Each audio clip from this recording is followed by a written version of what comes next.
আসসালামু আলাইকুম, স্বাগতম আজকের এই ভিডিওতে। আজকে কথা বলবো মালয়েশিয়ার পড়াশোনার ব্যাপারে কয়েকটা বিষয় নিয়ে।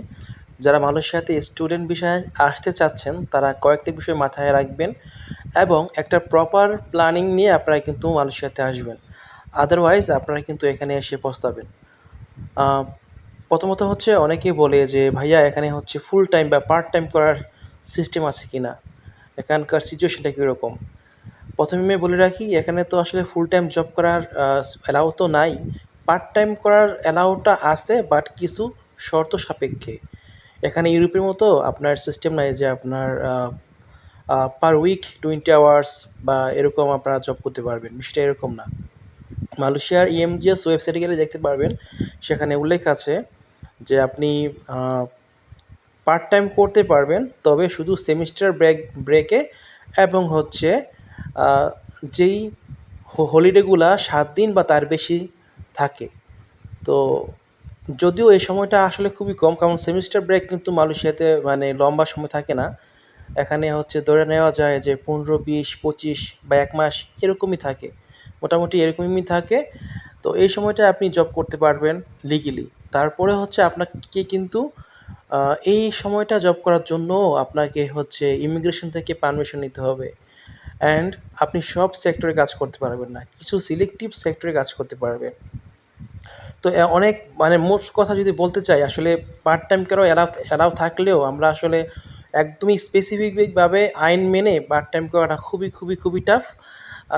তো যারা এখানে জব করতেছে তারা দেখা যায় যে অনেকেই আপনার আইন কানুনের তোয়াক্কা না করে মানে রিস্ক নিয়ে কাজ করতেছে। এটা হচ্ছে মানে মোট কথা। ওকে, এখন হচ্ছে মালয়েশিয়াতে অনেকে প্রশ্ন করে যে লেখাপড়া শেষ করে এখানে ফিউচার কি, আমি কি এখানে জব নিতে পারবো? হ্যাঁ, প্রশ্নের উত্তরটা হচ্ছে হ্যাঁ, আপনারা জব নিতে পারবেন, তবে সেক্ষেত্রে আপনাকে এখানে ইউরোপের মতো আমার জানা মতে জব সিকার ভিসা তো দেয় না। এখানে হচ্ছে আপনি কি করতে হবে, আপনি স্টাডি মানে পড়াশোনা শেষ করার পরে বা পড়াশোনা শেষ করার আগে থেকে আপনাকে জব খুঁজতে হবে। আপনার ভিসা মেয়াদ শেষ হওয়ার আগে যদি আপনি একটা ভালো একটা জব পেয়ে যান, হ্যাঁ, যারা আপনাকে প্রফেশনাল ভিসা প্রোভাইড করবে, তাহলে হচ্ছে আপনি মানে লেখাপড়া শেষ করে কিন্তু এখানে প্রফেশনাল বিষয়তে আপনি কিন্তু থাকতে পারবেন। হয়তো আপনাকে থেকে গেল যে মানে স্টুডেন্ট আপনার স্টাডি বিষয়টাকে ক্যান্সেল করার জন্য আপনাকে দেশে গিয়ে যে কোম্পানির সাথে কথা বলে যাবেন সেই কোম্পানির আন্ডারে আপনি আবার প্রফেশনাল বিষয়তে আসতে হবে। এটা হচ্ছে সিস্টেমটা। আর হচ্ছে এবার আসি পিআর, মালয়েশিয়াতে কি স্থায়ীভাবে নাগরিকত্ব পাওয়া যায়? এখানে হচ্ছে মালয়েশিয়াতে ইউরোপের মতো একটা এরকম না যে এত বছর থাকলে এত বছর আপনার কী বলে লিগেলি কাজ করলে বা এত অ্যামাউন্ট স্যালারি পেলে আপনাকে মানে কিছু ক্রাইটেরিয়া ফলো করলে আপনি মালয়েশিয়াতে নাগরিকত্ব পাবেন, বিষয়টা এরকম না। মালয়েশিয়াতে নাগরিকত্ব বলতে এখানে আসলে নাগরিকত্ব পাওয়ার বিষয়টা অনেক টাফ। হ্যাঁ, এখানে নাগরিকত্ব মানে না বলাই যায়, আবার খুবই যে হবে না তাও না। এখানে দেখা যাচ্ছে যে আপনি একটা মানে অনেক মানে লিস্ট আপনাকে ফলো করতে হবে, মানে চেকলিস্টের কথা বলতেছি।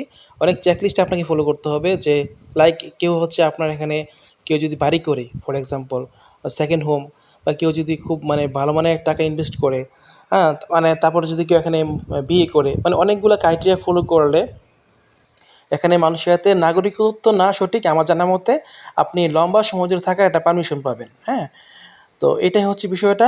তো অনেকে অনেক কথা বলবে, কিন্তু নাগরিকত্ব একদমই পাওয়া যাবে না বিষয়টা আমি ডাইরেক্ট বলতেছি না, তবে পাওয়াটা খুবই টাফ। আপনি ইউরোপের মতো এতটা সহজ না, ঠিক আছে?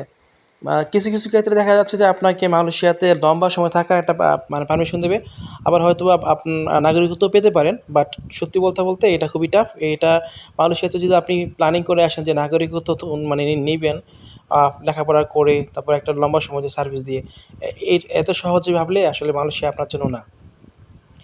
এখন কথা হচ্ছে মালয়েশিয়াতে আপনারা কেন আসবেন? মালয়েশিয়াতে আপনারা এর জন্যই আসবেন, আপনার প্ল্যান থাকে যদি যে এখান থেকে মানে ইউরোপে মুভ করতে পারবেন সহজে, তাহলে আপনি মালয়েশিয়াতে আসবেন।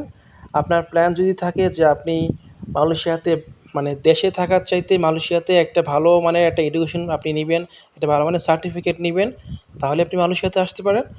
দেখা দেখা যায় অনেকে প্ল্যান থাকে যে আমি আমার ব্যাচেলরের জন্য টোটাল 12 লক্ষ বা কেউ 15 লক্ষ বা 20 লক্ষ এরকম একটা প্ল্যান থাকে, গার্জিয়ানরা এরকম কিন্তু একটা বাজেট করে যে মানে বাচ্চাদের লেখাপড়া করার জন্য, তাহলে সেক্ষেত্রে আমি বলব যে আপনারা এত টাকা যদি আপনাদের বাজেট থাকে এবং আপনারা যদি চান যে একটা ইন্টারন্যাশনাল এনভায়রনমেন্টে আপনারা লেখাপড়া করবেন, সেক্ষেত্রে এবং ভালো মানের একটা এডুকেশন আপনারা নেবেন, সেক্ষেত্রে মালয়েশিয়া হতে পারে one of the best choice.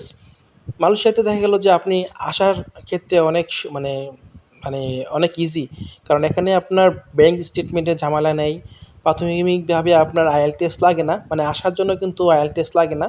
দেখা গেল যে আপনি যখন মেন কোর্সে এনরোল করবেন, তখন হচ্ছে আপনার আইএল টেস্ট লাগে, বাট এর আগে কিন্তু আইএলস লাগে না। বা আইএল টেস্ট বলেন বা হচ্ছে ইংলিশ প্রফিসিয়েন্সি অন্য যে কোনো কোর্সই বলেন, এগুলো আসলে ভিসা পাওয়ার ক্ষেত্রে কোনো ভেরিয়েট করে না সাধারণত। তারপর হচ্ছে আমি তো আগে বললাম যে মালয়েশিয়া থেকে অন্য দেশে মুভ করা সহজ।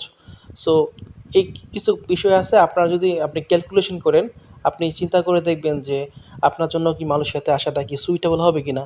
যদি আপনার কাছে মনে হয় যে মালয়েশিয়াতে আপনার জন্য আসা উচিত, then you are welcome to Malaysia. Otherwise আসলে এখন জব সিচুয়েশন, হ্যাঁ, পিআর পাওয়ার যে সিস্টেমটা আমি আপনাকে একটু বললাম, তো এই বিষয়গুলো আপনি খেয়াল করবেন যে আপনার জন্য ঠিক আছে কিনা। অনেকে যদি পিআর পাওয়ার চিন্তাভাবনা থাকে, তাহলে সেক্ষেত্রে বলবো যে মালয়েশিয়াটাকে অ্যাভয়েড করার জন্য। মালয়েশিয়ার আসলে পিআর পাওয়াটা খুবই টাফ। সো এই বিষয়গুলো চিন্তাভাবনা করে প্ল্যান প্রোগ্রাম করে দেন হচ্ছে মালয়েশিয়াতে আসেন। তো ঠিক আছে, ভালো থাকবেন, ইনশাল্লাহ কথা হবে অন্য কোনো ভিডিওতে। আসসালামু আলাইকুম।